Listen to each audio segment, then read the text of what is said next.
The Mayans are an ancient civilization, living mainly in South America for over 5,000 years.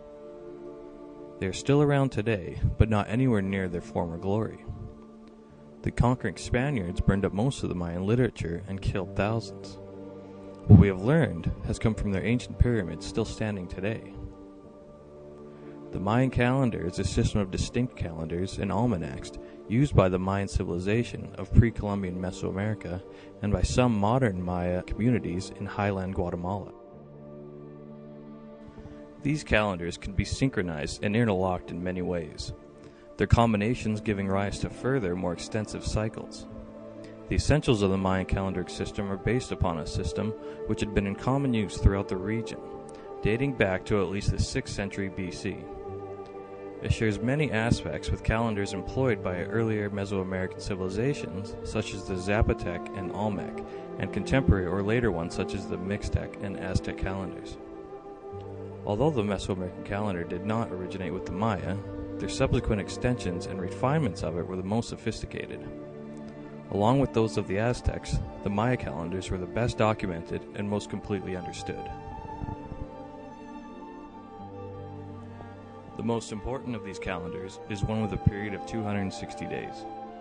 This 260-day calendar was prevalent across all Mesoamerican societies and is one of great antiquity, almost certainly the oldest of the calendars.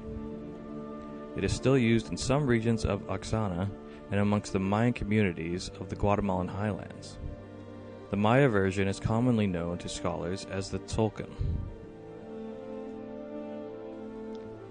Each day of the Tzolk'in has a patron spirit who influences events.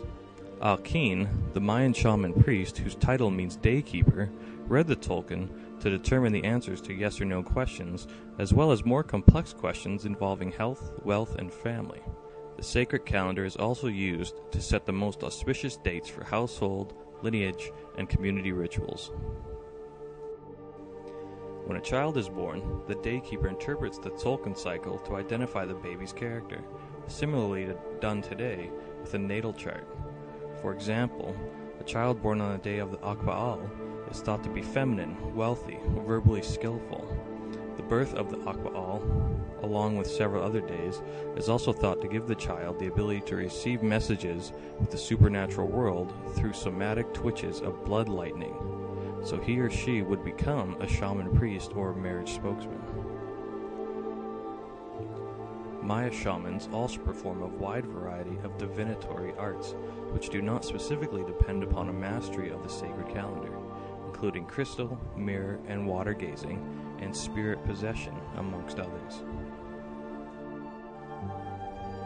In a book by Barbara Handclaw, The Mayan Code, Time Acceleration and the Awakening of the World Mind, she describes the 9 underworlds.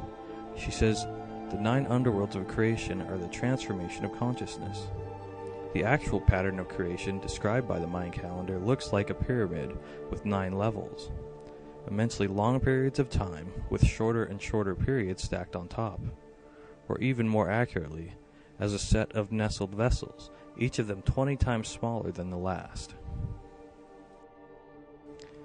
Each of these 9 creation cycles is also 20 times shorter than the previous cycle.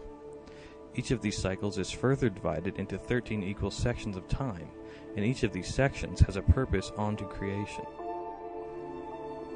There are 7 sections of day and 6 sections of night to each level. The Sumerian and Mesopotamians wrote the same pattern on clay tablets as their understanding of creation. The ancient Vedic texts that are the basis of Buddhism, Hinduism, Sufism, Taoism have the same understanding of 9 levels with 13 sections each. Our own Bible states that there were 7 days to creation in the book of Genesis. The Mayan calendar is becoming more noticed these days. If you study the Mayan calendar or know someone who has, then you might have already heard the date December 21st, 2012. This is the day the Mayan calendar is said to end. This is a scary thought for some people because the calendar itself is so prophetic throughout history, predicting all stages of consciousness from beginning of the universe to the start of multicellular animals all the way down to family, tribal, and planetary consciousness. It suggests that we are all getting increasingly closer and closer to the end. Humans tend to be fatalists, so many who are in states of worry and fear see this time as hell on earth, the rapture in full imaginated form. World War III, nuclear bombs, asteroids hitting the planet, the moon crashing down on us, disease wiping everyone out. Most people that hear of this date tend to correlate it with the overblown ideas of Y2K. They dismiss it as being just another overhyped idea. As you have learned, this date has literally been set in stone for thousands of years. The Mayans were master astronomers. This end date correlates with the Earth lining up with the Sun and the center of the Milky Way galaxy. Astronomers have confirmed that this will happen and are in agreement with geologists that this could be the next pole shift the Earth sees. The Earth just might cleanse itself as it has done again and again. Many people are afraid of this event, but just as many are awaiting its arrival. Dreamers of all sorts identify this time as the second coming of Christ, ascension to a higher plane, oneness acquired.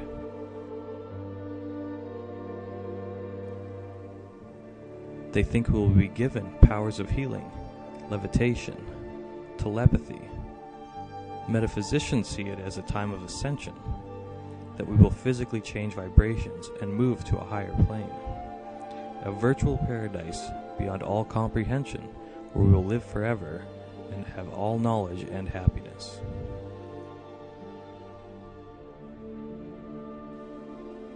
In the end, hoping for the best does not guarantee it. Perception in the mind is what tells us if we are happy or not. So choose what you would like to be, and go for it.